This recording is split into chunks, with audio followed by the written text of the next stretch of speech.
All right, today we are diving into one of the most mind-bending short stories ever written, The Circular Ruins by the incredible Jorge Luis Borges.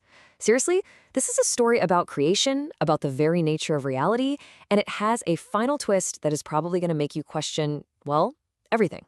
So let's just jump right in with the core idea, which is just wild. The protagonist of our story has this ambition that's not just strange, it's completely supernatural. He doesn't want to build a man or sculpt one. No, he wants to dream one into existence and then somehow push that dream into our world. Okay, so picture this. Our story kicks off with this silent, mysterious guy. He just sort of appears out of nowhere, showing up at these desolate, jungle-choked ruins of a circular temple. This place was once dedicated to a god of fire, but it's been forgotten for ages. And this man, he has no past we know of, no name. His entire being is just laser-focused on one single purpose. And this purpose has totally consumed him. His goal is this magical, almost insane project: to dream a man so completely, in such tiny detail, that this phantom will actually become flesh and blood. The temple is the perfect spot for this. It's a minimum of the visible world, as Borges puts it, a place where he can dedicate himself completely to just sleeping and dreaming. But, shaping the chaotic stuff of dreams into a stable, living person, it turns out that's unbelievably difficult. The magician tries, and he fails, before he starts to figure it out. So let's take a look at his two very different attempts to pull this off. So his first shot at this is really ambitious, but it's kind of flawed. He goes for this collective approach, dreaming that he's a teacher in this huge amphitheater, and he's trying to find just one soul among hundreds of students who's worthy of being brought into reality. But it completely fails. The students are too passive, and the strain actually gives him insomnia. So he scraps at a whole plan and starts over, this time focusing all of his energy on dreaming just one single being, right from scratch.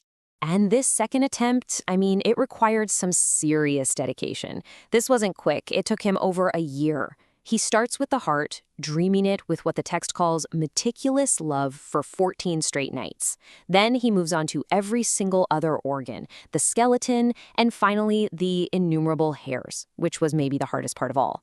And the result? A perfect, complete human body. But it just lies there, totally inert, unable to wake up. So after all that work, he's basically hit a brick wall. His creation is perfect, but it's lifeless.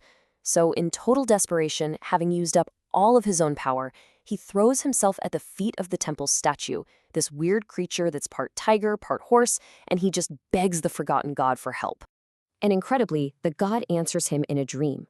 The deity says its name is Fire, and it agrees to bring the dream sun to life. But, like always, there's a catch. There are conditions. The sun has to be sent to another ruined temple to spread the god's worship. And here's the really crucial part. A secret has to be kept. Everyone is going to believe the sun is a real man, flesh and blood. Only two beings in the entire universe will know the truth: the magician and the god Fire. And just like that, the dream sun awakens. For the next 2 years, the magician basically becomes a father. He teaches his son everything about the universe, about the rights of fire. He loves him so much, he keeps putting off sending him away, thinking, now I will be with my son, every single time he falls asleep. But eventually, the time comes. And in this final act of protective love, right before he sends his son downriver, the magician does something pretty profound. He completely erases his son's mind of all memory of his creation, any knowledge that he was dreamed. He does this for one reason: so his son can believe himself to be a man, just like anybody else.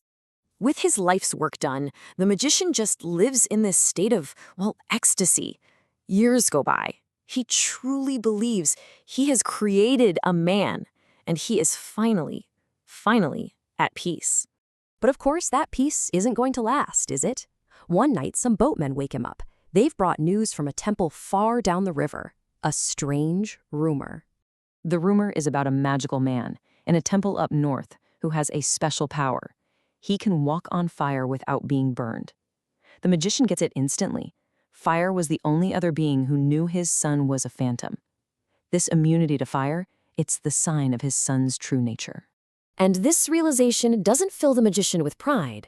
It fills him with absolute terror. He's tormented by the thought that his son might discover this special ability and realize the truth.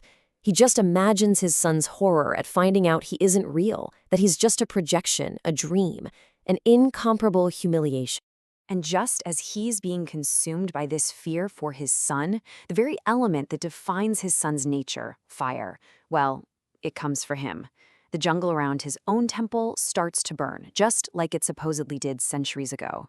The fire closes in on the walls of the circular ruins. And the magician, he sees this not as a tragedy but as a kind of release. He thinks death has finally come to end his work in his life. He doesn't even try to run. He just walks straight toward the walls of flame. But the fire doesn't bite his flesh. It doesn't burn him at all. It just caresses him. And in that one shattering moment, he understands everything. The reason fire can't harm him is the exact same reason it can't harm his son. With this mix of relief, humiliation, and terror, he realizes he isn't real either. He too is just a phantom, the projection of another being's dream. And that just leaves us with the story's final, absolutely dizzying question. The dreamer was himself a dream. It's an infinite loop with no clear beginning or end. And it just forces us to ask, what is reality? And if it's all just a dream inside of another dream, who is doing the dreaming?